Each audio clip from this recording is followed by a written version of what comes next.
ورحمة الله وبركاته.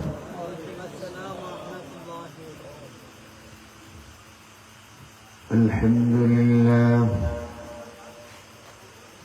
الحمد لله حمد الشاكرين والصالحين،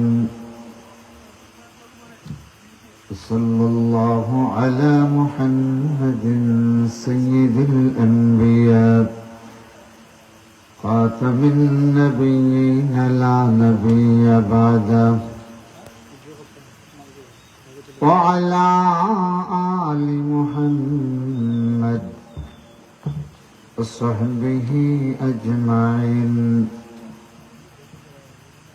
أعوذ بالله من الشيطان الرجيم. بسم الله الرحمن الرحيم. يا أيها الناس اتقوا ربكم، إن زلزلة الساعة شيء عظيم، يوم ترونها تذهل كل مرضعة عما أرضعت، تضع كل ذات حمل حملها، وترى الناس سكارى وما هم بسكارى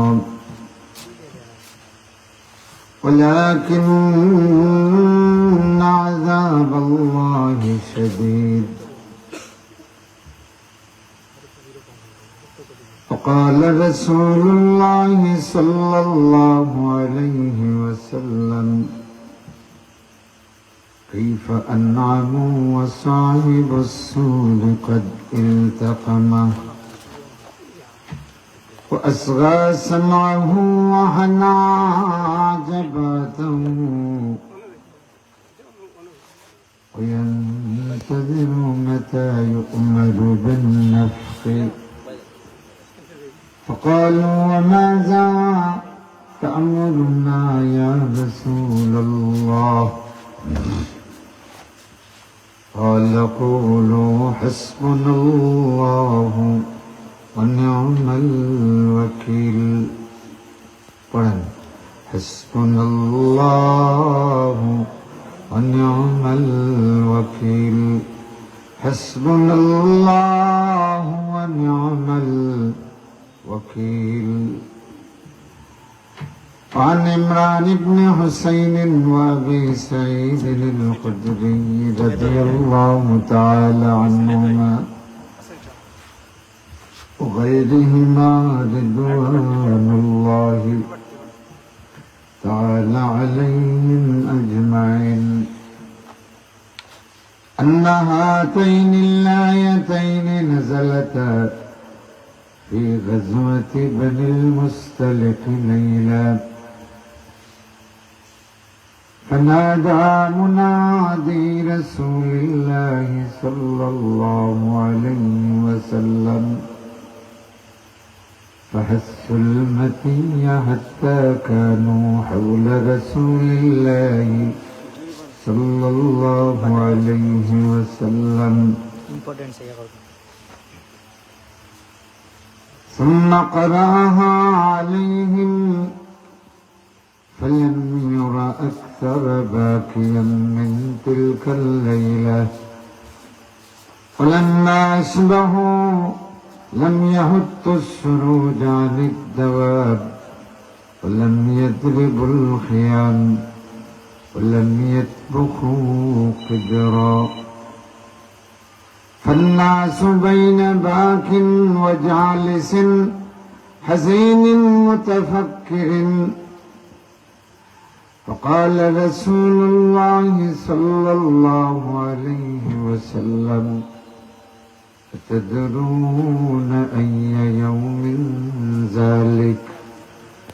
قالوا: الله ورسوله أعلم.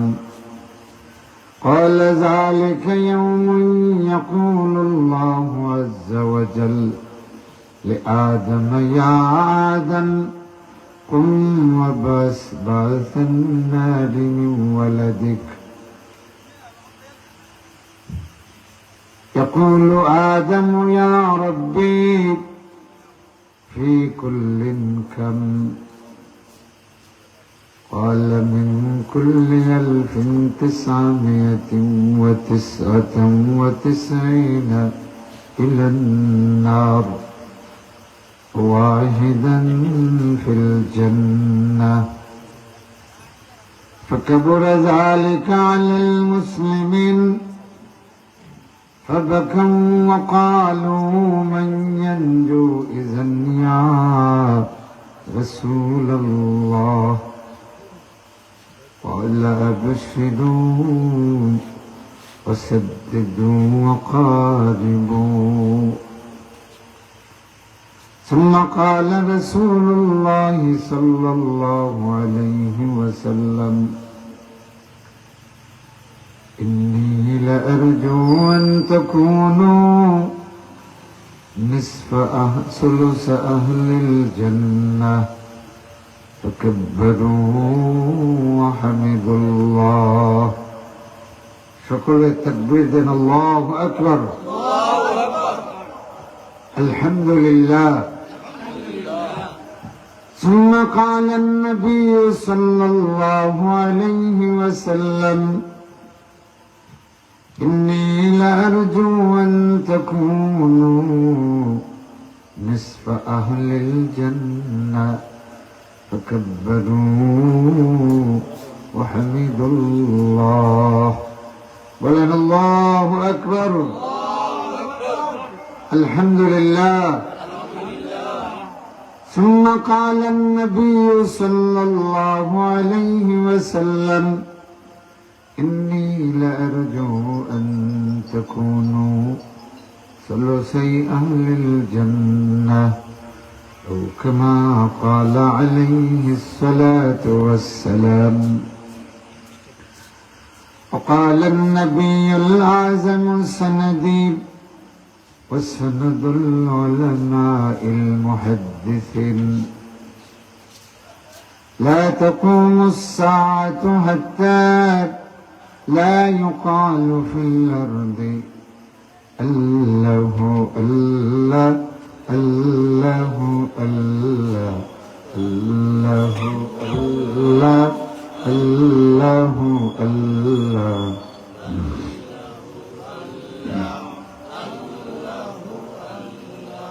الله الله الله الله الله الله الله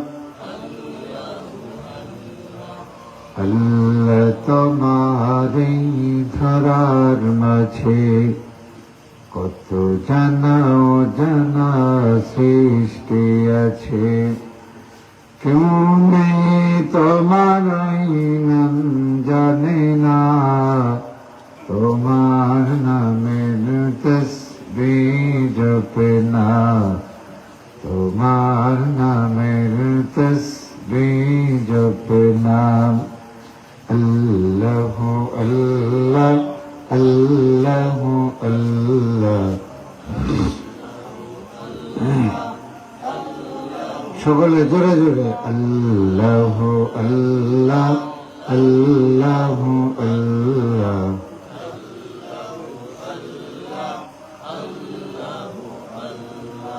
সাগরের নোনা জলের তল তলে বৈচিত্র কত প্রাণীরা চলে কেউ নেই তোমারি আইন মানে না তোমার নামের তসবিহ জপে না তোমার নামের তসবিহ জপে না আল্লাহ আল্লাহ الله الله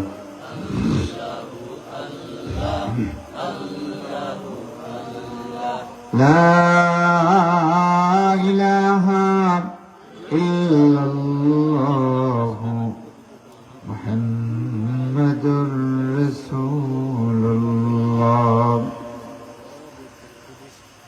টুকা ইসলামী সমাজ যুব সমাজের উদ্যোগে আয়োজিত 10ম বার্ষিক তাফসীরুল কোরআন মাহফিলের পরম শ্রদ্ধেয় সভাপতি, উপস্থিত সর্বস্তরের তাওহীদি জনতা, পর্দার অন্তরালের সম্মানিতা পর্দানিশীন মা ও বোনেরা, আল্লাহ তাবারাকা ওয়া তাআলার কাছে শুকরগুজার হচ্ছি, যিনি এই বৈরী আবহাওয়ায়ও আমাদেরকে সুযোগ দিয়েছেন এই কোরআনের মাহফিলে বসার। তিনি কে? সকলে বলেন তিনি কে? সেই আল্লাহর প্রশংসা আদায় করতে কি কারো আপত্তি আছে? আপত্তি নাই তো? ইচ্ছা আছে কাদের? দেখি হাত উঠান। মাশাআল্লাহ। সর্বোচ্চ আওয়াজ দিয়ে আমরা পড়ি আলহামদুলিল্লাহ। না যেখানে আছেন সেখানেই থাকেন, অসুবিধা নেই, খুব সুন্দর করে বসেছেন। মুআজ্জাজ হাজিরিন, আমি আপনাদের সামনে সূরাতুল হজ থেকে প্রথম দুটি আয়াতে কারিমা তেলাওয়াত করেছি। এর আলোকে আমি কিছু কথা বলবো ইনশাআল্লাহ। সূরার নাম হলো সূরাতুল হজ। হজ এটা চিনেন তো সবাই? বলেন, চিনেন নি? দেখি হজের একটা আমল বলেন তো দেখি। হজ তো একটা ইবাদত না? হজের অনেকগুলি, হজ আদায় করতে অনেকগুলি আমল করা হয়। একটা আমলের কথা বলেন। তাওয়াফ করা, বাইতুল্লাহ তাওয়াফ।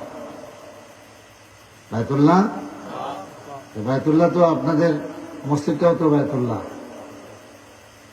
মসজিদ কি আল্লাহর ঘর না? তো তাওয়াফ কি এখানে করলে হবে? আচ্ছা, মোটামুটি বুঝতেছেন, খুলে বলতে পারতেছেন না, কিন্তু হজ এটা নাম শুনেছেন তাই না? কারণ এটা করার পরে একটা লোককে বড় অঙ্কে আলহাজ লেখা হয়, তাই না? তার সামাজিক অনেক মান মর্যাদা বৃদ্ধি পায়। এই তো হজ মূলত ইসলামের 5 খুঁটির একটা খুঁটি। এটা হলো মূল জানার বিষয়। এখন বুঝতেছেন নি ইসলামের খুঁটি কয়টা? 5টা। 1 নম্বরটা কি? কালেমা শাহাদাতাইন, আল্লাহর উলুহিয়তের সাক্ষ্য দেওয়া আর মুহাম্মদুর রাসূলুল্লাহর রিসালাতের সাক্ষ্য দেওয়া, শাহাদাতাইন। এরপরে কি? সালাত। এরপরে কি? রোজা। এরপরে হজ। এরপরে যাকাত। তো হজ করতে যেমনি মালওয়ালা হওয়া লাগে, মাল লাগে, তাই না? কোন ফকির মিসকিনের উপর হজ খরচ নয়। কিন্তু সালাত ধনী দরিদ্র মালিক যারা আছে সকলের জন্য।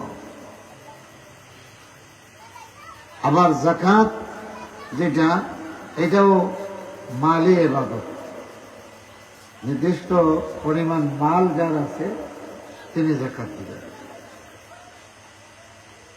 হজের জন্য মাল লাগে, যাকাতের জন্য মাল লাগে। পার্থক্য হলো হজের জন্য যে মাল, এটা 1 বছর পূর্ণ হওয়ার শর্ত না। হজের জন্য হলো পরিবহন খরচ, রাস্তা নিরাপদ। পরিবহন খরচ, রাস্তা নিরাপদ, যাওয়া আসা, থাকা, খাওয়ার ব্যয় নির্বাহ করার মতো সম্পদ যার আছে। কোন সময়? অন্ন, বস্ত্র, বাসস্থান করে। নিজের অতি প্রয়োজনীয় অন্ন, বস্ত্র, বাসস্থানের ব্যয় পড়ে যার কাছে এই পরিমাণ সম্পদ আছে যে তিনি হজে যাওয়া আসা, থাকা, খাওয়া এগুলির ব্যয় নির্বাহ করার মতো সম্পদ তার কাছে আছে। এইরকম লোকের উপর হজ ফরজ। আর যাকাত সেটাও মালের উপর, তবে এটা হলো নির্ধারিত নির্দিষ্ট একটা পরিমাণ আছে। 52.5 তোলা রৌপ্য অথবা 7.5 তোলা স্বর্ণ। কখন? তার অন্য বস্ত্র বাসস্থানের প্রয়োজন পড়ে। এই সম্পদ অথবা এর সমপরিমাণ অর্থ অথবা অন্য কোনো সম্পদ যদি তার কাছে থাকে, যেটার মেয়াদ 1 বছর হয়ে গেছে। কতদিন? পরে নয়, 1 বছর পূর্ণ হয়ে গেছে। ওই 1 বছর পূর্ণ হয়ে গেলে ওই মালের 40 ভাগের 1 ভাগ। কয় ভাগের 1 ভাগ? 40 ভাগের 1 ভাগ আপনি দিতে হবে। তাও আল্লাহ প্রদত্ত হাত আছে, 8টা হাত আছে কোরআনুল কারীম। কয়টা হাত? 8টা হাত আছে। এই ক্ষেত্রে আপনি এটা ব্যয় করতে পারবেন নয়, এইটা আপনাকে অবশ্যই ব্যয় করা লাগবে। বুঝতে পারছেন? এমনি একটা মিসকিন আপনার কাছে 10টা টাকা চাইছে, চাইলে দেন, নাইলে না, কোনো গুনাহ নাই। কিন্তু ওই যে পরিমাণ অর্থের কথা বললাম, সম্পদের কথা বললাম, অন্য বস্ত্র বাসস্থান পরে এই পরিমাণ সম্পদ যদি কারো কাছে থাকে, 1 বছর হয়ে গেছে। কয় বছর? এর সাথে সাথে তার উপর কত পার্সেন্ট দিতে হবে? 2.5%। কয় পার্সেন্ট? তার মানে 40 ভাগের 1 ভাগ দিতেই হবে। 1 কোটি টাকা যদি থাকে, 2.5 লক্ষ টাকা দিতেই হবে। 1 লক্ষ থাকলে 2.5 টাকা দিতে হবে। তবে মিনিমাম হলো 52.5 তোলা রৌপ্য অথবা এর সমপরিমাণ অর্থ সম্পদ। এখন যদি 5,000 বা 6,000 টাকা তোলা হয়, রৌপ্যের তোলা হলো 6,000 $, সেই হিসেবে 52.5 তোলা কত টাকা হয় বুঝতেছেন? তার মানে 10 থেকে 12 লক্ষ টাকা। এই পরিমাণ অর্থ যদি কারো অন্য বস্ত্র বাসস্থান করে ব্যাংকে থাকে এবং এটার বছর পূর্ণ হয়ে যায়, তাহলে এই অর্থের যাকাত 40 ভাগের 1 ভাগ আদায় করা ফরজ। এবং যাকাত দেওয়া, এটা ইসলামের গুরুত্ব কি বলেন? ইসলামের 5টা কুঠি আছে না, এর একটা না?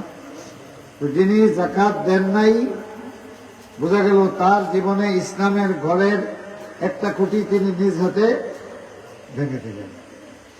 তো 5 কোটি দিয়ে নির্মিত ঘর, এর মধ্যে একটা যদি ভেঙে যায়, ঘরের অবস্থা কি হয় বলেন আপনারা? ঘরের অবস্থা কি স্বাভাবিক থাকে? এবং 5 কোটির একটা কোটি যদি ভেঙে যায়, তাইলে এর প্রভাবে পরে আরেকটা কোটি ভাঙবে, নাই? 2টা কোটি যদি ভেঙে যায়, তো এর প্রভাবে আরেকটা কোটি ভাঙবে। এইভাবে 3 কোটি যদি ভেঙে যায়, তাইলে পুরো ঘরটা পড়ে যাবে। তাইলে ইসলাম যে আল্লাহ পাক 5টা কোটি দিয়ে আমাদের উপর নির্মাণ করেছেন, এই খুঁটিগুলি যত্ন করা, এই খুঁটিকে প্রতিষ্ঠিত রাখার দায়িত্ব হলো আমাদের। কথা কোনটি কিনা? আমাদের ঘর আছে, আমরা তো গড়ের ফাউন্ডেশন, গড়ের ফিলার, গড়ের খুঁটির ব্যাপারে আমরা সচেতন থাকি না? এই যে গতকালকে ঝড় হলো, কতজনের গরুর ঘর, কতজনের নিজের ঘর, কতজনের গাড়ির ঘর, যেমন আমার গাড়ির গ্যারেজের সব দলামোচা করে ফেলে গাড়ির উপরে। গিয়ে দেখলাম যে খুঁটি ছিল 10টা, একটাও ঠিক নাই নড়বড়ে। যে 2টা ছিল, 2টা দাঁড়িয়ে আছে, কিন্তু ঘর ধরে রাখতে পারে না। আমাদের জীবনে আল্লাহ প্রদত্ত এই 5 নিয়ামত, 5টা খুঁটি। এখন আসেন আমাদের সমাজে, আপনারা বলেন, যাকাত নামক যে ইসলামের খুঁটি আছে, এটা কি প্রতিষ্ঠিত আছে না নড়বড়ে? কথা বল না, এটা বুঝে বলতেছেন তো? যাকাত যে আল্লাহ পাক ফরজ করেছেন ধনীদের উপরে, সেটা কি 16 আনা আদায় করা হয়? এটা 16 আনা আদায় করলে এই সমাজে কোনো দারিদ্রতা থাকার কথা। এখন কেউ বলতে পারবেন যে এই যাকাতটা আমাদের সমাজে কেন নড়বড়ে অবস্থায় আছে, কেন যাকাতটা প্রতিষ্ঠিত নয়? কারণটা কেউ বলতে পারবেন? উভয়ে মিলে কথা বলি, যদি কেউ থাকেন বলেন।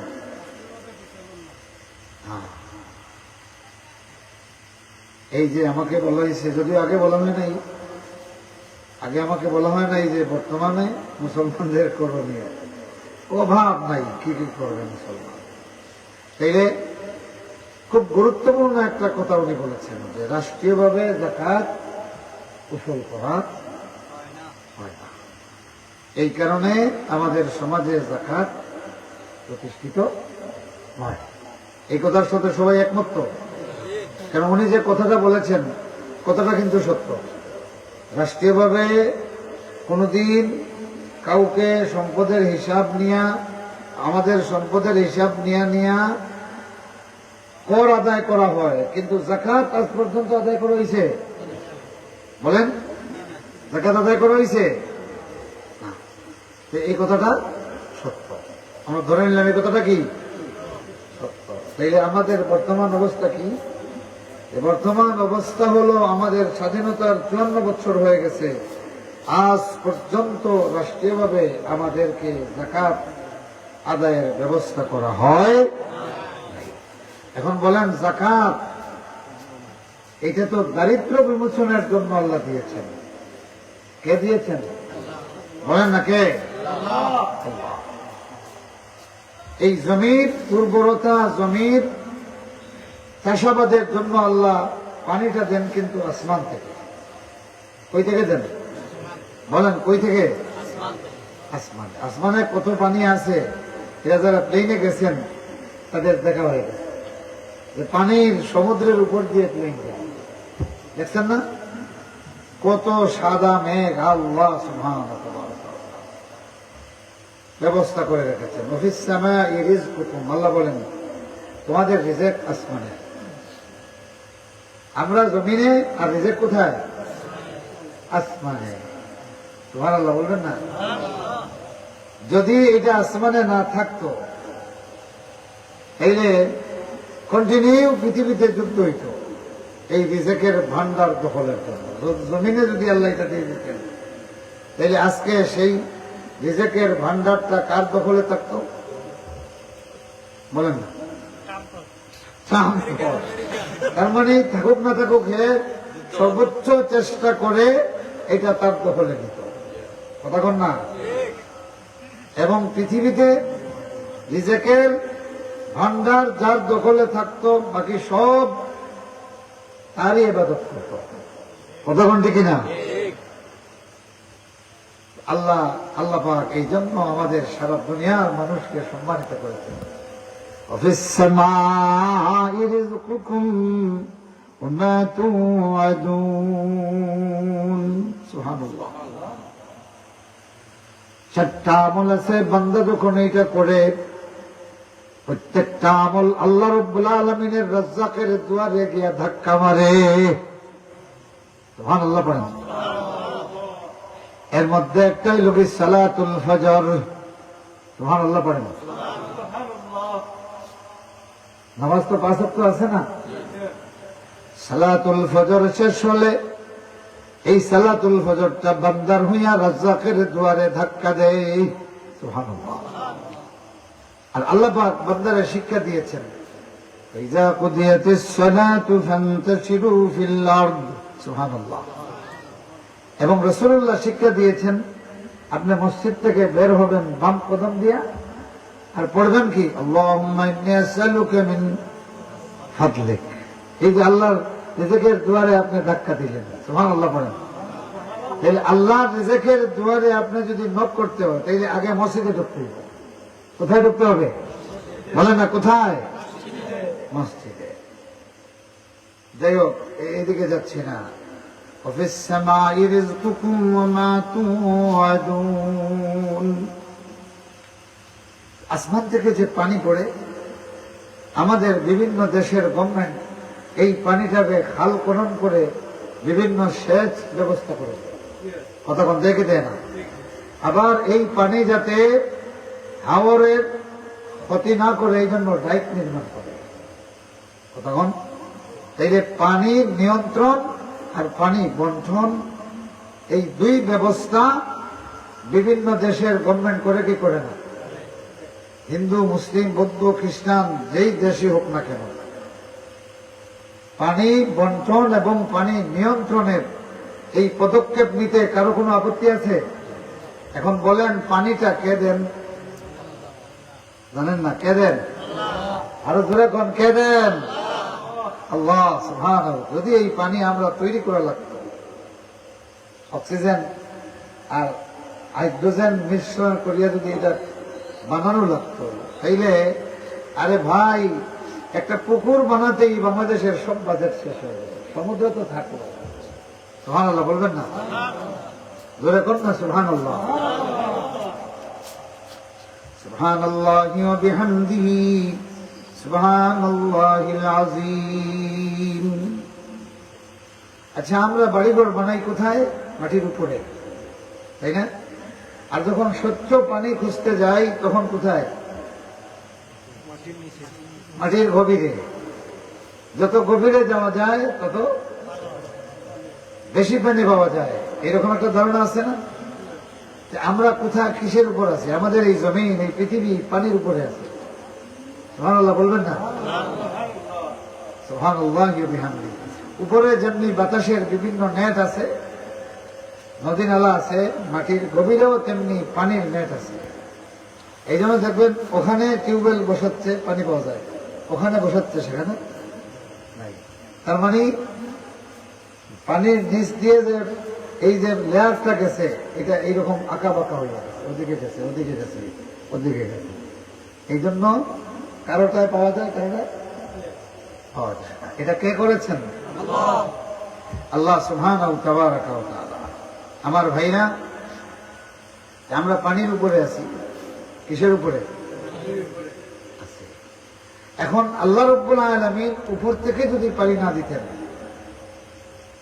বলেন আপনারা, পানির নিচ থেকে পানি উঠাইয়া সুরমা নদী চালানো সম্ভব ছিল? সুরমা নদী চালানো তো দূরের কথা, আপনাদের পার্শ্ববর্তী নদীর নাম কি? সোনাই চালানো কি সম্ভব? বলেন কেন সম্ভব নয়?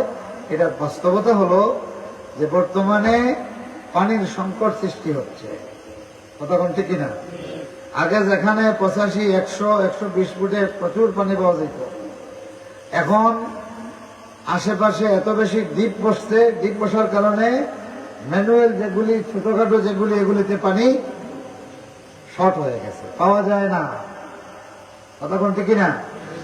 আপনি নিজে বিবেচনা করেন, শুধুমাত্র নিচের থেকে পানি উঠাইয়া যদি সোনাইকে স্রোতস্বিনী করার ব্যবস্থা করা হতো, এতদিনে সোনাইতে পানি থাকতো? বলেন থাকতো? পানি শূন্য হয়ে যেত, কেননা দ্বীপও শুকিয়ে যায়, যায় কি যায় না? আমার ভাইরা, এই জন্য আল্লাহ পাক পানির ব্যবস্থা করেছেন কোথা থেকে? আসমান থেকে। আল্লাহু আকবার বলবেন না? সেই আল্লাহ প্রদত্ত পানি আমরা নিয়ন্ত্রণ এবং বন্টন করি সরকারি ব্যবস্থাপনায়, কিন্তু আল্লাহ প্রদত্ত যাকাত নিয়ন্ত্রণ এবং বন্টন করার কোন উদ্যোগ কেউ। এখন কথাটা বুঝাইতে পারছি? এখানে আসলেই করে এটা তো রাজনীতি। এটা কি? হ্যাঁ, এটা রাজনীতি। তবে এই রাজনীতিটা কেন? দারিদ্র বিমোচনের জন্য। কিসের জন্য? বলেন না, কিসের জন্য? দারিদ্র বিমোচনের জন্য। সুবহানাল্লাহ পড়েন। এখানে কে নামাজ পড়ে, কে নামাজ পড়ে না, এইটা দেখার বিষয় নয়। দরিদ্র হলেই এটা তার পাওনা। এই পাওনাটা কে নির্ণয় করেছেন? বলেন কে? এখন আসেন, আমাদের দেশে যাকাত প্রতিষ্ঠিত নয়, কারণ হলো সরকারিভাবে উদ্যোগ নেওয়া। এখন বলেন তো, যাকাত আদায় করার দায়িত্বটা কার? আমি বলে দিই, প্রশাসনের। যাকাত কার দায়িত্ব? প্রশাসন ছাড়া ইমাম সাহেব যদি কয় এই টুকা হামসায়ার যার যার সম্পদের সমস্ত হিসাব কালকে আমার কাছে এনে দেন,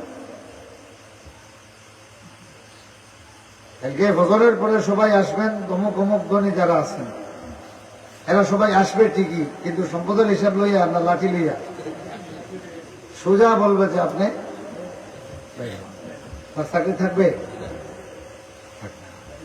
এখন যদি আপনার মৌলভীবাজারের ডিসি যদি অর্ডিন্যান্স জারি করেন যে আপনাকে টুকার বিত্তবানদের সম্পদের হিসাব নিয়ে তাদের জাকাতের হার নির্ণয় করার জন্য দায়িত্ব দেওয়া হলো, আর এলাকাবাসীকে মাইকিং করে জানিয়ে দেওয়া হলো যে আপনাদের টুকা হামসায়ার জাকাতের নেশাব হিসাব করবেন আপনাদের মসজিদের ইমাম, এই ব্যাপারে সকলে তাকে সহযোগিতা করুন, নতুবা প্রশাসনিকভাবে আপনাদের বিরুদ্ধে ব্যবস্থা।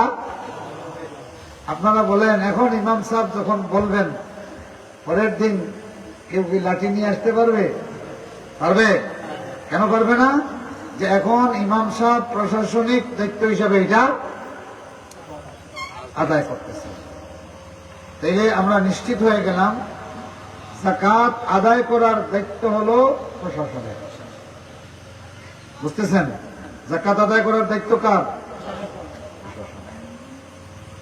এটা আমার কথা না, রাসূলুল্লাহ সাল্লাল্লাহু আলাইহি ওয়াসাল্লাম যাকাত ফরজ হওয়ার পরপরই আল্লাহ রাসূল এক একজনকে নির্ণয় করে এক একজন সম্পদশালীর কাছে পাঠালেন, রাসূলুল্লাহ নিজে দায়িত্ব দিয়া। সুবহানাল্লাহ। আর এর পরের থেকে যারা বড় বড় খলিফা এসেছেন ওনারা যে যাকে এলাকায় পাঠিয়েছেন উনি ওই এলাকার পদাধিকার বলে যাকাত আদায় করতেন এবং ওই এলাকার মাসাকিনদের দিয়ে বাকিগুলো মদিনায়। আমার ভাইরা, তাইলে যাকাত আদায় করাটা প্রশাসনের কাজ। কার কাজ? এখন আপনারা বলেন প্রশাসন কে চালায়? প্রশাসন কে চালায়? সরকার। তাইলে প্রশাসন থাকলে হবে না, প্রশাসনকে দিয়ে যাকাত আদায় করার দায়িত্ব হলো সরকারের। এখন আপনারা বলেন 54 বছর ধরে বাংলাদেশে অনেক সরকার আইছে, কোন সরকার প্রশাসন দিয়া যাকাত আদায় করছে? করেন নাই। এই জন্য আমরা তাদেরকে ইসলামের দুশ্মন বলবো না, কিন্তু আমরা এই কথা বলতে পারবো যে তাদেরকে দিয়ে আল-আমরু বিল মারুফ হয় নাই। ওনারা ওনাদের নির্বাচনের আগে নিজস্ব ইশতেহার ঘোষণা করেছেন, কিন্তু আল্লাহ প্রদত্ত ইশতেহার ঘোষণা করেন নাই। কথা বুঝতেছেন? আল্লাহ প্রদত্ত ইশতেহার ঘোষণা করেন। আবার অনেক জিনিস অনেকে প্রতারণা করে আগে যেটা নিজে বলছে নির্বাচিত হওয়ার পরে এটা সংবিধানে নাই, সংবিধানে নাই। তাহলে কমপ্লিটলি নিজস্ব ইশতেহার ঘোষণা করে যে নিজে যেটা ইশতেহার ঘোষণা করছে এগুলিও বাস্তবায়ন করে না।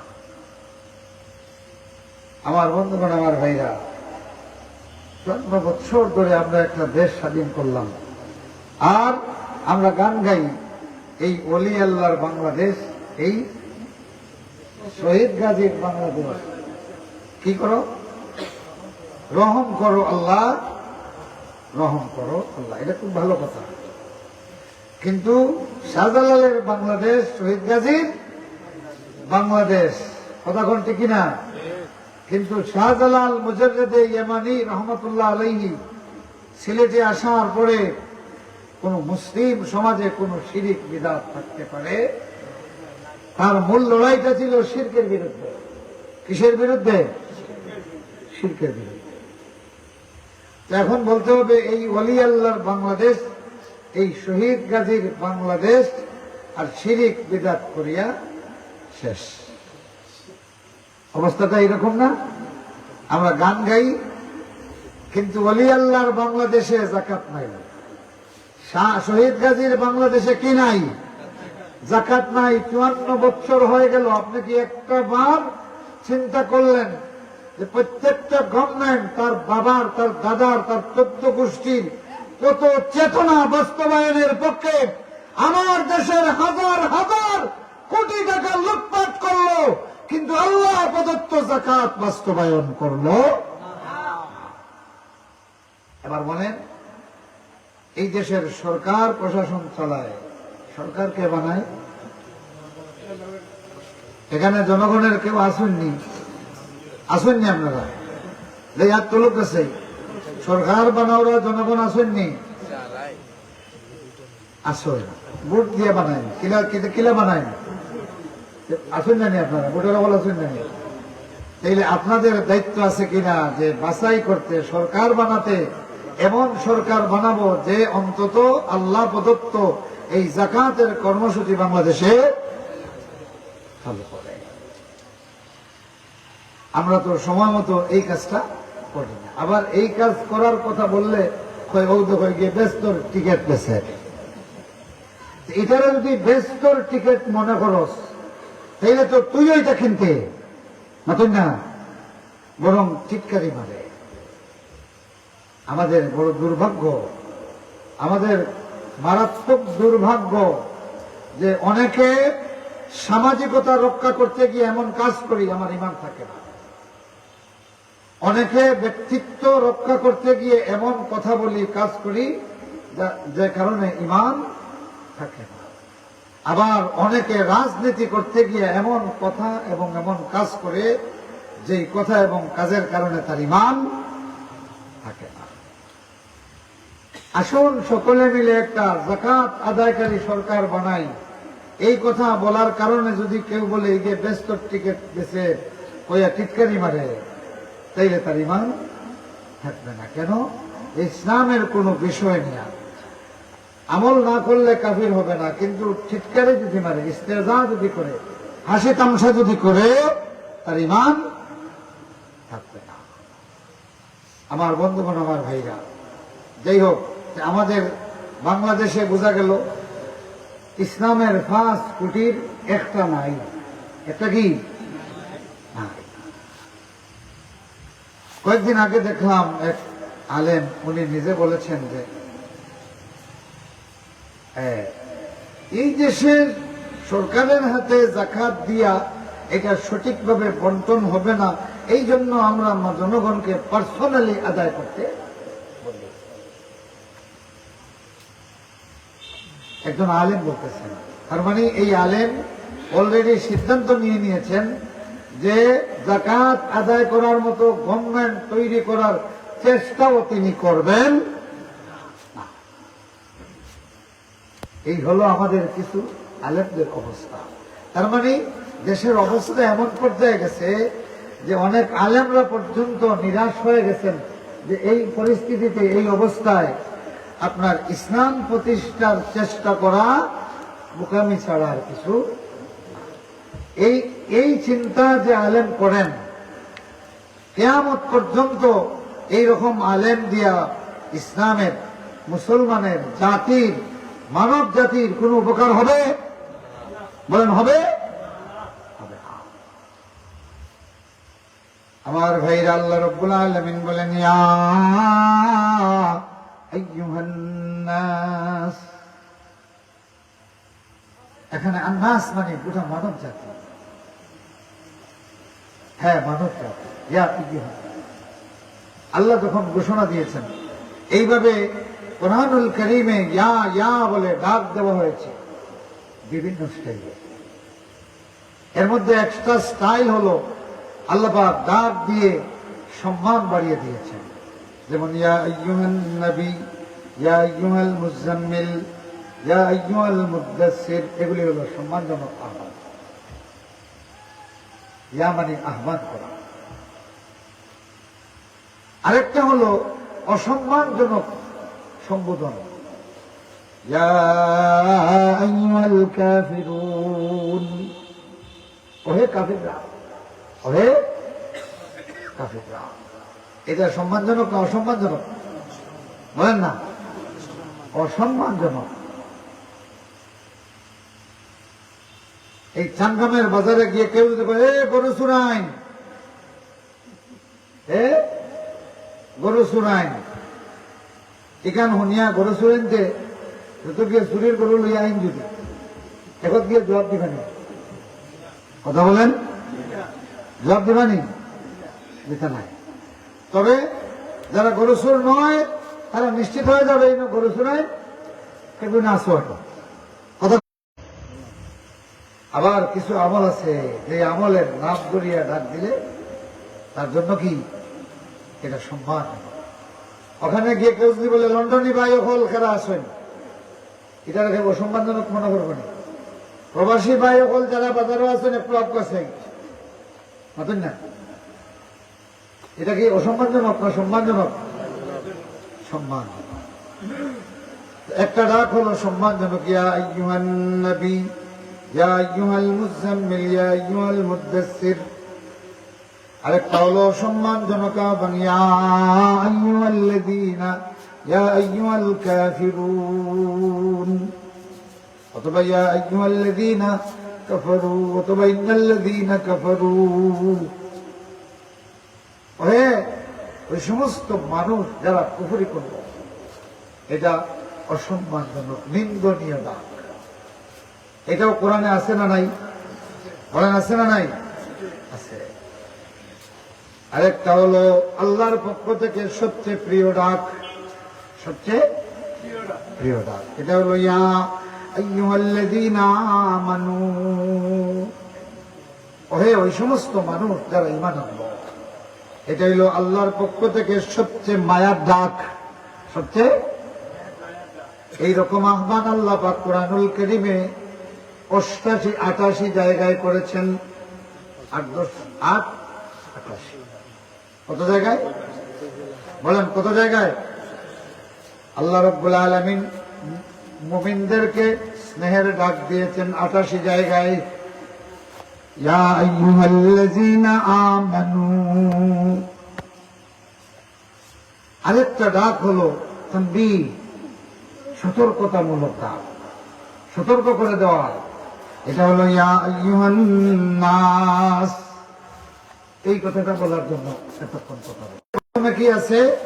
ইয়া আইয়ুহান নাস, ওহে মানব জাতি। তাহলে বোঝা গেল এখানে আল্লাহ পাক সতর্ক করে দিচ্ছেন, ঠিক না? কারে সতর্ক করছেন বলেন? সবাই বলেন। গোটা মানব। আপনাদের বুঝতে অসুবিধা হচ্ছে না তো?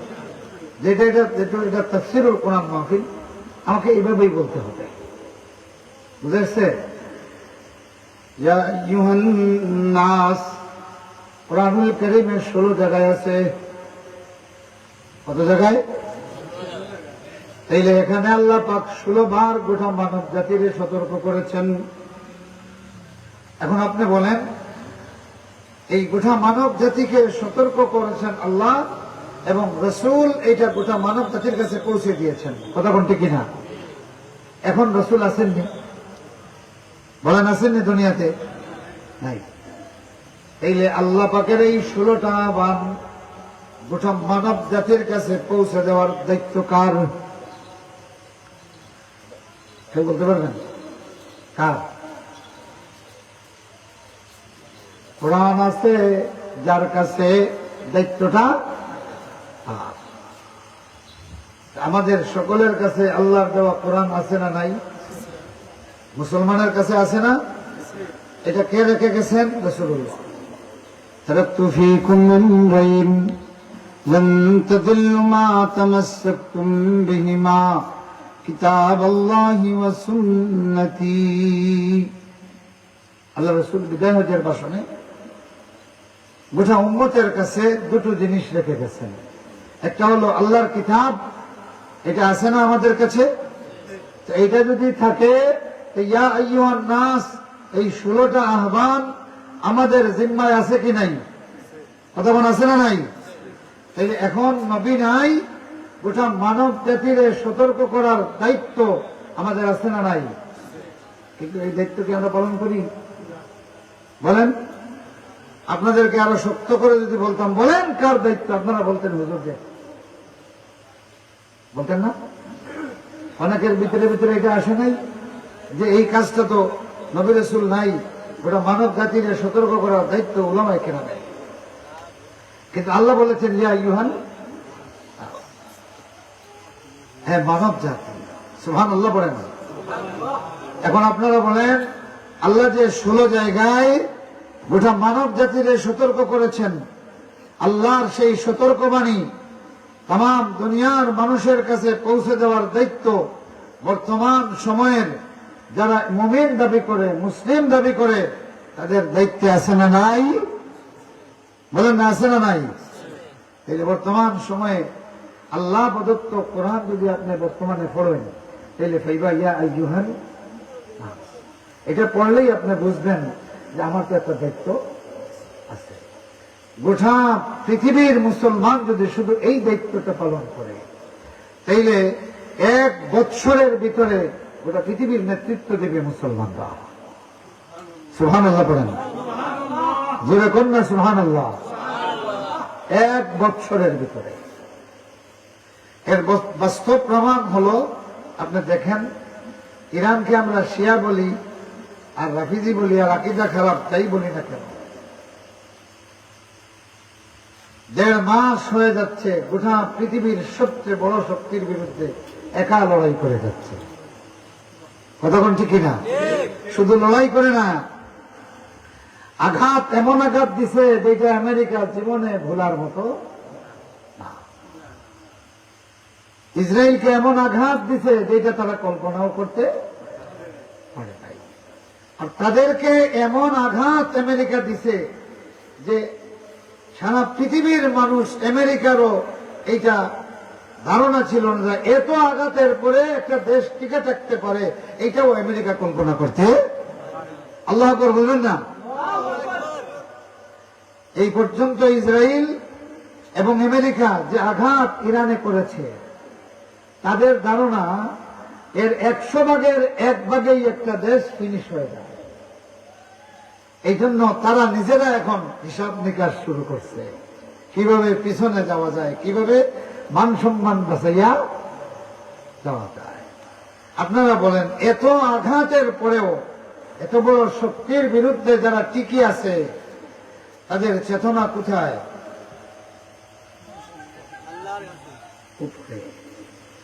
তাদের কথা হলো, তাদের আচার আচরণে, তাদের দেখা, তাদের বলো আমরা নির্ভরশীল, আমাদের মূল শক্তি হলেন আল্লাহ, আমাদের মূল শক্তি আল্লাহ। এই কথা বলার কারণে যদি একটা শিয়া পৃথিবীর সবচেয়ে বড় আল্লাহর দুশমনের বিরুদ্ধে লড়ে যেতে পারে, তাইলে তুমি আকীদার বাক্স নিয়ে একটা জাতীয়তাবাদের বিরুদ্ধে লড়াই করতে পারো না। কতক্ষণ ঠিক কিনা? বরং আজ ধর্ম নিরপেক্ষতার বাক্সের ভিতরে সবাই মাথা ঢুকাচ্ছে। এর কারণ কি? বর্তমান পৃথিবীর একটা শিয়ার ইসলামের যে চেতনা আছে, আমার দেশের এই মৌলবী এই চেতনাও নাই। কতক্ষণ ঠিক কিনা? আমার বন্ধুগণ, আমার ভাইরা, পরওয়ারদিগারে আলম মানে গোটা জগতের রব, রব্বুল আলামিন। রব্বুল আছে না? রব্বুল আলামিন মানে হলো পরওয়ারদিগারে আলম, গোটা জগতের রব। পরওয়ারদিগারে আলমকে পরোয়া করো। সুবহানাল্লাহ। আমাদের রব বলেন তো আল্লাহ, এখানে কোরআনে যে তোমাদের রব বলা হয়েছে, এটা শুধু মুসলমানকে বলা হয়েছে না সারা দুনিয়ার মানুষকে? বলেন না, কাকে? যারা ইসলাম বিশ্বাস করে, যারা বিশ্বাস করে না, সমস্ত মানব জাতিকে বলা হয়েছে তোমাদের রব। কারণ কি? এই জায়গাতে গোটা মানব জাতি আল্লাহর কাছে বাধ্য। সুবহানাল্লাহ পড়েন। এই জন্য আল্লাহ বলেন, ইকরা বিসমি রাব্বিকাল্লাযী খালাক, তোমার রবের নামে পড়ো যিনি সৃষ্টি করেছেন। যিনি, রব কি শুধু মুমিন সৃষ্টি করেছেন? বলেন না? এখন পৃথিবীর নাস্তিক ছাড়া সারা পৃথিবীর সমস্ত মানুষ মনে করে তাকে সৃষ্টি করেছেন একজন। কয়জন? একজন। তিনি কে? আল্লাহ।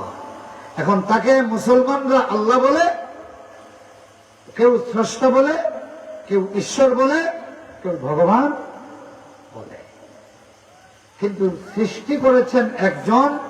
সারা পৃথিবীর ধর্মবিশ্বাসী মানুষ এটা মনে করে, যে কোনো ধর্মের হোক।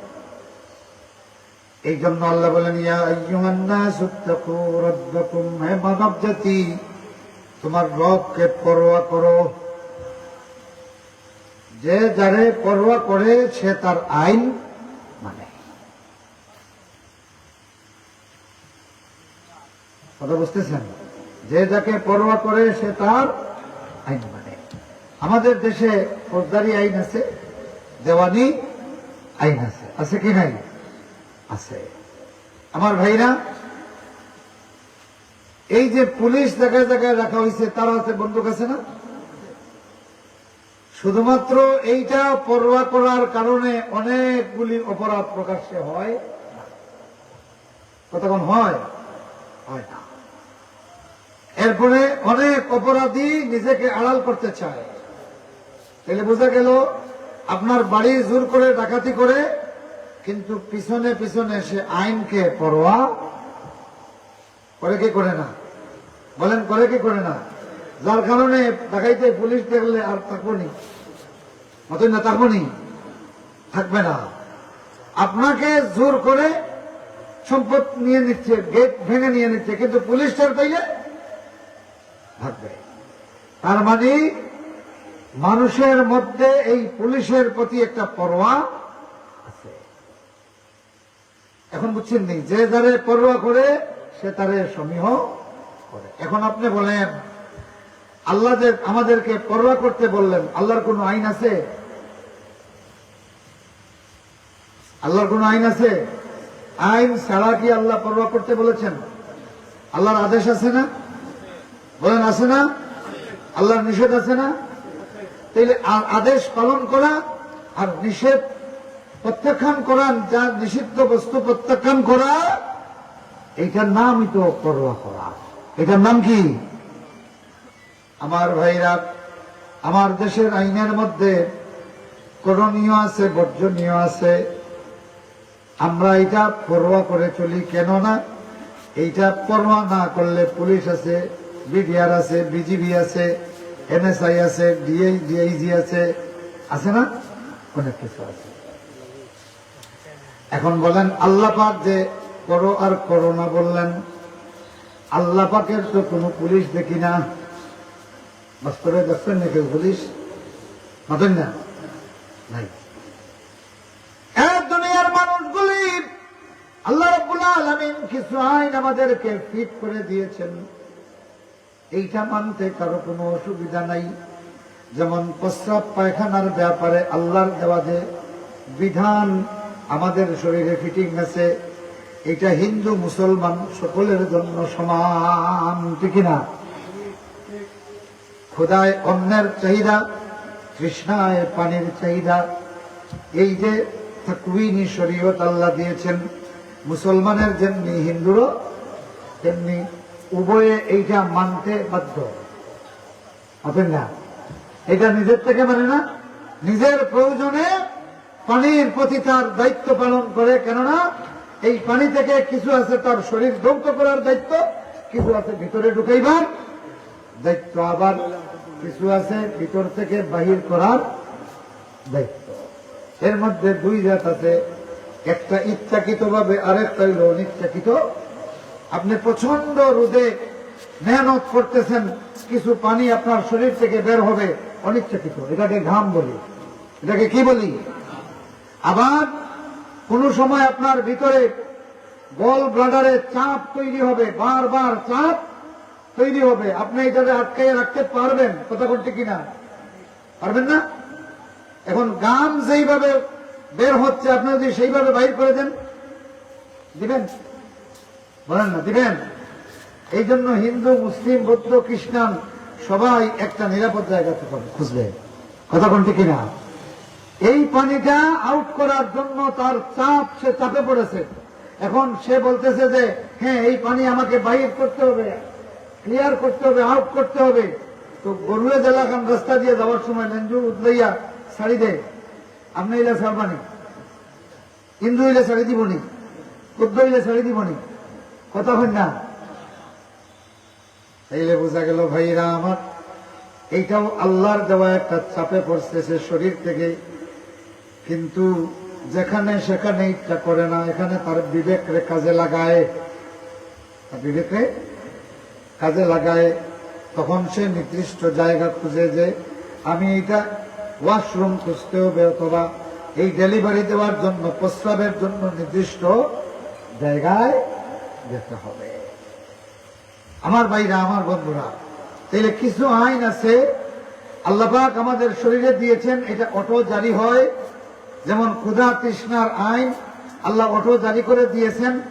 এখন ডাক্তারের কাছে কেউ গিয়ে যদি বলে ভাই আমার তো পেটে খিদা লাগে না, ডাক্তার তখন মনে করে কি বড় ধরনের অসুস্থতা, কথা কোনটি কিনা? বড় ধরনের অসুস্থতা। তখন ডাক্তার তার অভিজ্ঞতা অনুযায়ী সে আপনার শরীরের কয়েকটা অর্গান চিহ্নিত করে এটা পরীক্ষা করে, হয় লিভার অথবা কিডনি অথবা আরো বিভিন্ন গুরুত্বপূর্ণ কিছু বিষয় আছে, হার্ট, এগুলির উপর সে সার্চ করে, সার্চ করিয়া এরপরে দেখে কয়ে আপনার লিভারের সমস্যা, এই জন্য আপনার হজম হচ্ছে না, আপনার চাহিদা আসতেছে না। ক্ষুধার চাহিদা এটা মানুষের জন্য অত্যন্ত প্রয়োজনীয় একটা জিনিস। এই জন্য ডাক্তার বলে সবকিছুর বলে হয় আপনার খানির চাহিদা আছে না, বলে তো ইনশাল্লাহ আমার চিকিৎসায় ভালো হয়েছে, কথা বলতে কিনা? এখন খাদ্যের চাহিদা কে দিয়েছেন বলেন না, কে দিয়েছেন? আল্লাহ।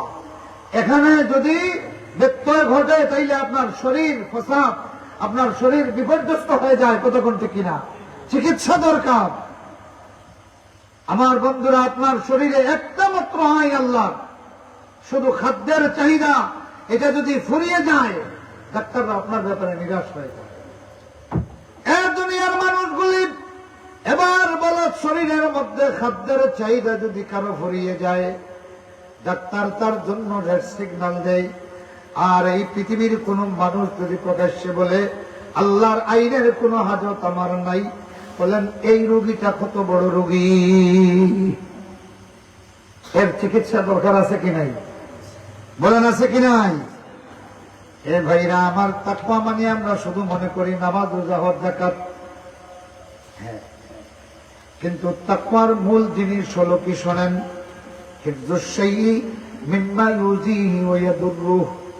একটা বস্তুকে ওই জিনিস থেকে হেফাজত করা, যেই জিনিস তার ক্ষতি করে, তার কষ্ট দেয়, এটার নাম হলো, মানে আপনাকে এমন বস্তু থেকে আপনি হেফাজত করবেন যেই জিনিসটাই আপনার ক্ষতি করে অথবা আপনার কষ্ট দেয়। এই জিনিস থেকে নিজেকে হেফাজত করার নাম হলো তাকওয়া। তো মানুষ যখন আল্লাহর আদেশ অমান্য করে, এই জিনিসটা তাদের ক্ষতির মধ্যে ফেলে দেয়। আর মানুষ যখন আল্লাহর নিষিদ্ধ কাজে ব্যস্ত হয়, এই জিনিসটা মানুষের মারাত্মক ক্ষতি করে। তো আপনি যখন আল্লাহর আদেশ মানলেন আর আল্লাহর নিষেধ থেকে দূরে থাকলেন, তাইলে ক্ষতিকারক এবং কষ্টদায়ক দুই জিনিস থেকে আপনাকে কি করলেন? হেফাজত। এই জন্য এটাকে বলা হয় তাকওয়াল্লাহ। এটাকে কি বলা হয়? আমার ভাইরা, তাম পৃথিবীর সমস্ত সরকার, তাম পৃথিবীর রাজা বাদশাগুলি, তাম পৃথিবীর ক্ষমতাবানগুলি ক্ষমতা বাস্তবায়নের জন্য যার যত স্মার্ট পুলিশিং ব্যবস্থা, যার যত স্মার্ট সেনাবাহিনী আছে, এই ক্ষমতার নিয়ন্ত্রণ যার আছে, সে তার আইন তত তাড়াতাড়ি ভালো হোক বাদ হোক কায়েম করতে পারে। এবার বলেন, আল্লাহর যে আইন আছে সেই আইন বাস্তবায়নের জন্য আল্লাহ আজ পর্যন্ত কোন পুলিশ পাঠান নাই, পাঠাইছেন নি? পাঠান নাই, বরং তিনি নবী পাঠিয়েছেন। কি পাঠিয়েছেন? আর নবীরা এসে বলেছেন, আল্লাহ বলতেছেন যে আপনি হে নবী ওমা আনতা বিমুসাইতিরিন, আপনি দারোগা নয়। সুবহানাল্লাহ বলেন, আপনি কি নয়? দারোগা। সমস্ত নবী রাসূলের ইতিহাস খুঁজে দেখুন, কোন নবী কাউকে ঘাড়ে ধরিয়া পুলিশের মতো করিয়া আইন বাস্তবায়ন করেন। কিন্তু মাঝে মাঝে আবার আল্লাহর পক্ষ থেকে গাড়ে ধরা হইছে। এটা এক একটা সিম্বল, এক একটা কি, যেমন কিছু লোককে আল্লাহ বানর বানাইছে না, শুকর বানাইছে না, আরো খসব করছে, নসব করছে, পৃথিবী উল্টাইয়া মারছে, আকৃতি পরিবর্তন করছে, 26 ধরনের আকৃতি পরিবর্তন হয়েছে পৃথিবীর মানুষের। এটা দিয়ে আল্লাহ প্রমাণ করে যে পৃথিবীর মানুষ, আল্লাহ যদি তোমাদের মতো পুলিশিংয়ের ব্যবস্থা করত, তাহলে আপনারা বলেন আজান হওয়ার পরে মসজিদে না গিয়ে কোনো উপায় আছিল নেই? হতেন না? উপায় আছিল? উপায় নাই। ওই আল্লাহর ফেরেশতার অভাব আসেনি? আল্লাহ রাব্বুল আলামিন এক গ্রামে যদি নয় 1 কোটি মানুষের জন্য মাত্র একজন ফেরেশতারে পুলিশ বানাইয়া দেয়। দুনিয়ার মানুষগুলি এক ফেরেশতা 1 কোটি মানুষরে আল্লাহর ফয়সালার ভিত্তিতে লইয়া আইবে। আল্লাহর ফেরেশতার অভাব নাই, কিন্তু আল্লাহ মানুষকে সম্মান করিয়া খলিফা বানাইছেন, যে তোমাদের যে ইচ্ছা শক্তি দিয়েছি, সম্মান দিয়েছি, এই জন্য আমি পুলিশ দিয়া তোমাদেরকে চালাই না। আমরা আল্লাহর কাছে ফুরসত চাই, যে আল্লাহ কিছু ফুরসত দেও, আর যদি মনসা হয় তাইলে এক লোকে করে দিলাম। কথা বলি ঠিক কিনা? আমরা বলি মুগি কিছু সময় বাস সরকার হতেন না। আর সবাই হল আল্লাহুম্মা হাওয়ালাইনা ওয়ালা আলাইনা, ওকে আল্লাহুম্মা হাওয়ালাইনা। আল্লাহ তাআলা একটু ফুরসত আমাদেরকে দাও, আমরা তোমার কোরআনের কিছু আলোচনায় আছি। তোমার বান্দারা এখানে কিছু মাটির উপরে বসে আছেন। আল্লাহ তোমার বংশ যতক্ষণ আমাদেরকে সুযোগ দাও, সকলে পড়ুন আমিন। দুনিয়ার মানুষগুলি শোনো, ভালো করে শোনো রে। তোমার সামনে তোমার রাখাল যখন ছড়ি তৈরি করে, আমরা জানি এটা দিয়ে আমার বলদ রে পিটাইব, কথা কোন ঠিক কিনা? কিন্তু রাখালরা কেউ বাধা দেয়নি। কেন বাধা দেয় না? রাখাল জানে, মালিকে জানে আমার যে গরু বৈশি বোন ছড়ি ছাড়া চলবে না। কিন্তু আল্লাহ রাব্বুল আলামিন জানেন, আমি যে মানুষ বানাইছি এই মানুষের মধ্যে অটোমেটিক তাকওয়া দিয়ে দিয়েছি। আমার বান্দা চালাইবার জন্য ফেরেশতারে ছড়ি দিয়া রাখালি করা লাগবে। এই জন্য ভাইরা আমার, আল্লাহ পাক লক্ষ লক্ষ নবী রাসূল দিয়েছেন, সমস্ত নবী রাসূল উম্মতের রাখালি করেছেন ছড়ি ছাড়া, লাঠি ছাড়া। সুবহানাল্লাহ না? এটা আল্লাহর দেওয়া সম্মান আমাদের জন্য। কার সম্মান? এ ভাইরা আমার, শোনেন ভালো করে। পুলিশ আসতেছে শুনিয়া আইন মানা, এটা তাকওয়া নয়। কিন্তু পুলিশ ছাড়া আইন মানাটা হলো তাকওয়া। তাইলে আমাদের সমাজে মনে করেন চুরির সুযোগ আছে, একটা মানুষ চুরি করে নাই, এ মুত্তাকি। আর সুযোগ পাইছে, চুরি করলিছে, পাপি। দেখি পাপি। আমাদের দেশে যে কোনো যে জায়গায় আইন থাকুক, নিজের থেকে পুলিশ ছাড়া যারা আইন মানে এরা মুত্তাকি, আর যারা পুলিশ হইলে মানে, পুলিশ হইলে ছাড়া হইলে মানে না, এরা মুত্তাকি, এরা সুনাগরিক নয়। আল্লাহ পাক আমাদেরকে সুনাগরিক হওয়ার দায়িত্ব দিয়েছেন। এই জন্য ইমান আনার লোকে লোকে যদি ফিরিস্তা দিলে এইটা বলে তুমি ওপরে নামাজ লইয়া যাইব, আল্লাহর ক্ষমতা আছে না? কতক্ষণ আছে না? ইলা হইলে আমরা মুত্তাকি হইলাম নাই, কি হইলাম নাই? মুত্তাকি নয়। বলে আল্লাহর গজব দেখিয়া, আল্লাহর গজব দেখিয়া আল্লাহ আল্লাহ করেন, এটা মুত্তাকির কাজ নয়। বরং আল্লাযীনা ইউমিনুনা বিল গায়ব, সুবহানাল্লাহ, আল্লাহ না দেখিয়া, গজব না দেখিয়া আল্লাহরে ডাকে, সুবহানাল্লাহ। এখন বুঝছেন আপনারা? এ ভাইরা আমার, গজবের নমুনা দেখিয়া প্রচন্ড বৃষ্টি শুরু হয়েছে। এখন শ্রদ্ধা করিয়া কই আল্লাহ বড় মেহনত করিয়া ক্ষেত করছি, আমার ক্ষেতখানায় বাঁচাও, আমি তোমার কথা শুনবো। এটা মুত্তাকির কাজ নয়। হ্যাঁ, তবে মুসিবত দেখলে আল্লাহর কাছে আশ্রয় চাওয়া এটা ইবাদত। কতক্ষণ ঠিক না? বরং জমিনে রুইতে গেছে, ওখানে ঘাস লাগাইয়া সিজদায় পড়িয়া কয়, আল্লাহ আমি তোমার দেওয়া জমিনও তোমার দেওয়া ঘাসটা লাগাইছি, রিজেক্ট তো আসমানো ফয়সালা করলে পাইমু। কতক্ষণ ঠিক না? ওইটা হইল মুত্তাকি। এটা কি মুত্তাকি? আমার ভাইরা, আমার বন্ধুরা, বেটা কোদাল লইয়া যান, দেখছে দূরইটা কি, কত সময় আইল খানা করিয়া পানি নিছে, বুঝছেন নি?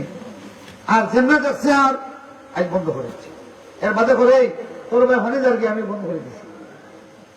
আপনারা হোক এটা মুত্তাকির কাম হয়েছে নি? বুঝছেন না? না, বরং এ বেটা মালিকও যান না, সবাই থাকি আপনি আইরা দেখছেন তার জমিনের পানি যার কি ওখান বান্ধে দিলেছেন, এটা মুত্তাকির কাম করছেন। সুবহানাল্লাহ।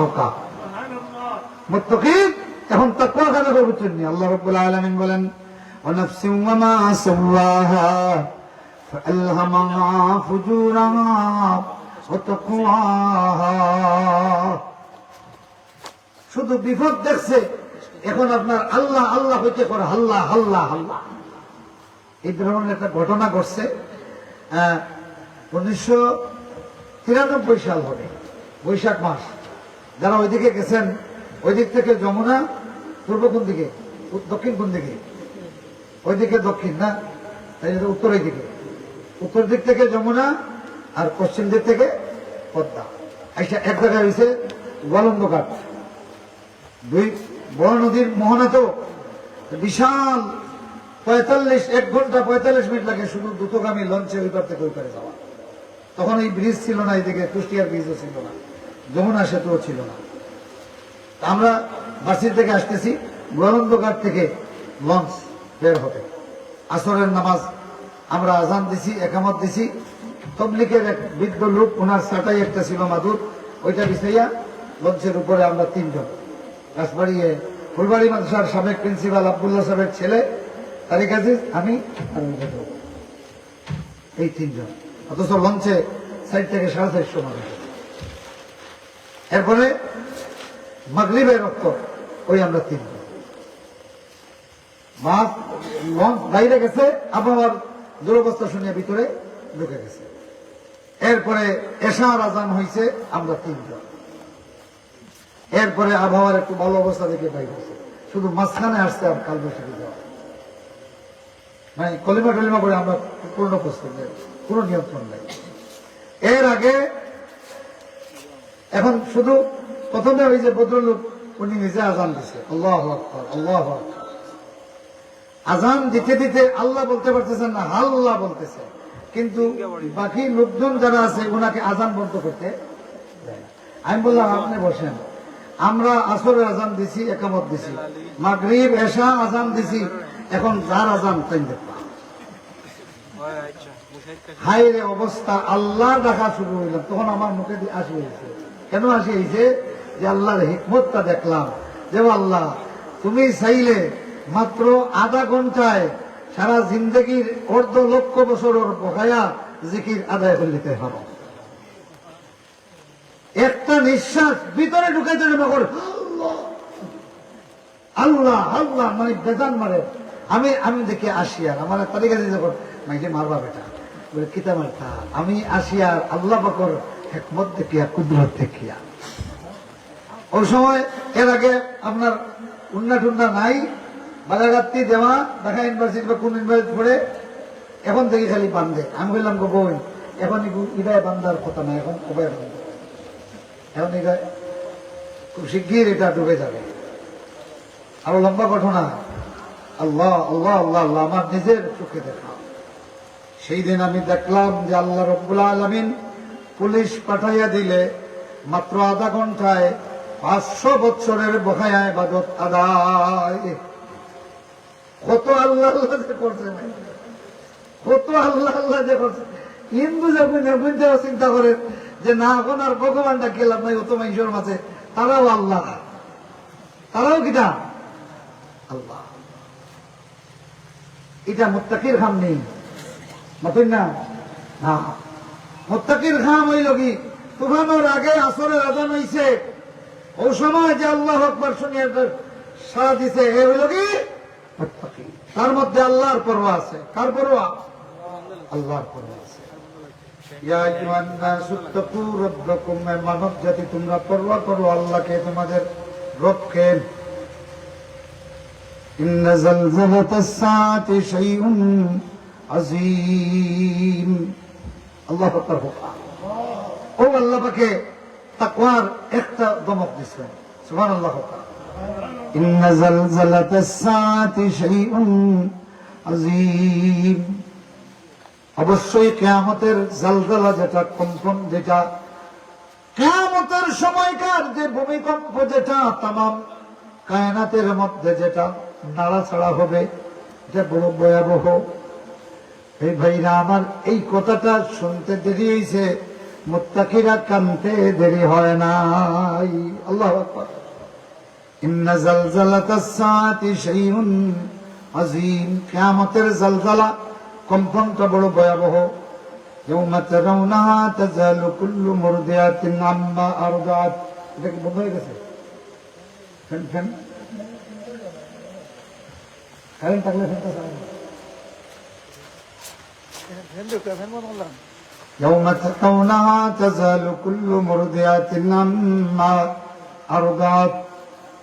আল্লাহ পাক জালজালার অবস্থা বর্ণনা করছেন। তুমি দেখবে সেই দিন দুগ্ধ দানকারিণী মা তার দুগ্ধপুষ্য শিশুর কথা ভুলে যাবে। আল্লাহ, কেমন ভয়াবহ অবস্থা হবে! বিপদটা দেখার পরে একটা দুধওয়ালি মা, দুধের শিশুর মা, তার দুধের শিশুর কথা ভুলে যাবে।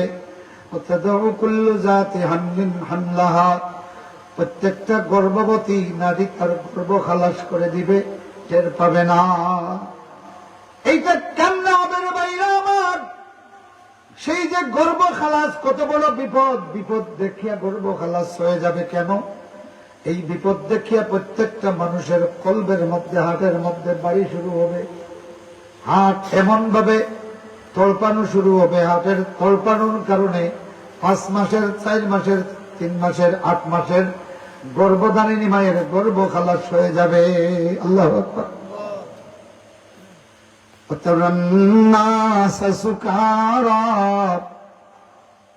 দুনিয়ার মানুষ, সেই দিন তুমি মানব জাতিকে দেখবা পাগল পারা হয়ে গেছে, নেশাগ্রস্ত হয়ে গেছে।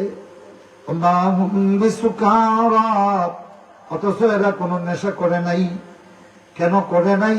পাগলামি কেন করতেছে?